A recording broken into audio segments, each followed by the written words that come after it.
ఎవరో కాదు, మా అక్క శ్రీమతి వల్లూరిపల్లి వాసంతీదేవి. తను కాలేజీ లెక్చరర్గా ఎన్నో కాలేజీలు, గవర్నమెంట్ కాలేజీలు మారి చివరికి ఎస్ఆర్ఆర్ కాలేజీకి వచ్చి సెటిల్ అయ్యి అక్కడ రిటైర్ అయింది. మరి వేలాది మంది విద్యార్థులకి గురువుగా ఎంతో ప్రీతిపాత్రురాలైంది. వాళ్ళందరికీ కాదు గురువు, నాకు కూడా గురువే అక్క వాసంతి. ఎందుకంటే మా 5 సిస్టర్స్లో తను నెంబర్ 2, నేను నెంబర్ 3 అని ఎక్కువ గ్యాప్ లేకపోవటం వలన మా ఇద్దరికి అనుబంధం ఎక్కువ ఉండేది. మరి చిన్నప్పుడే తను ఎస్ఎల్సి చదువుతుంటే నేను అప్పుడు 6th ఫార్మ్ చదువుతుండేదాన్ని. అలా అంపాపురంలోంచి తేలపొళ్ళు వెళ్ళాలంటే చాలా గట్లు మించి వెళ్ళాల్సి వచ్చేది. అలా ఇద్దరం వెళ్తుంటే అక్కడ ఒక తాజ్ ఫామ్ ఎదురైంది.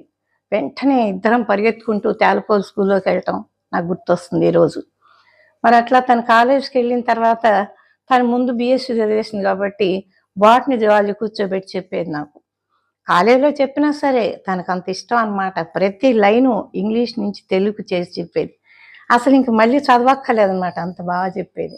అందుకని తను ఒక గురువు నాకు. ఆ తర్వాత అందరం లెక్చరర్స్ అయ్యాం. మరి ఇంకొక విశేషం ఏంటంటే మేము ముగ్గురం ఇంటర్మీడియట్ పేపర్స్ వాల్యుయేషన్కి వెళ్ళాం. అది ఎలా జరిగిందంటే పెద్దక్క హైదరాబాదు, తనేమో నిడదవోలు, నేనేమో కొత్తగూడెం. అయితే బోర్డ్ ఆఫ్ ఇంటర్మీడియట్ అందరికీ ఒకటే అప్పుడు, కామన్ ఆంధ్రప్రదేశ్ కాబట్టి. అయితే మా ముగ్గురికి పేపర్ వాల్యుయేషన్కి వచ్చింది. చాలా ఆశ్చర్యం అనమాట. అసలు ముగ్గురికి ఒకేసారి సిస్టర్స్కి రావడం అంటే ఎంత ఆశ్చర్యం. అది ఎక్కడంటే హైదరాబాదు మెహబూబియా కాలేజ్ అని అక్కడ అనమాట. ఈరోజు ఇప్పటికీ నా కళ్ళకు మెదులుతుంది అదృశ్యం. ఆ మెహబూబియా కాలేజీలో మేము ముగ్గురం పేపర్లు దిద్దుతూ ఉండేవాళ్ళం.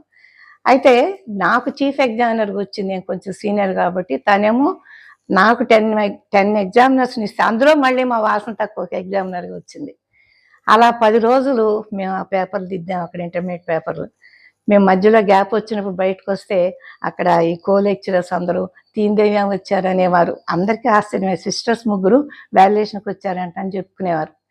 ఇంకా అలా కాకుండా ఇంకోసారి ఏం జరిగిందంటే మాకు రిఫ్రెషర్స్ కోర్సెస్ ఉండే లెక్చరర్స్కి. అంటే మా ప్రొఫెషన్ సేమ్ కాబట్టి మేము అలా అనుకోకుండా జరిగిన సంఘటనలు అన్నమాట ఇవి. రిఫ్రెషర్ కోర్సులు 2 అన్నా చేయాలి మేము, అప్పుడు కానీ ప్రమోషన్ ఉండదు సీనియర్ లెక్చరర్గా. అయితే నాకు ఆల్రెడీ 2 అయిపోయినాయి. కానీ మూడోది అనుకోకుండా వాసంతకి నాకు విజయవాడ లైలా కాలేజీలో వచ్చింది రిఫ్రెషర్ కోర్సు.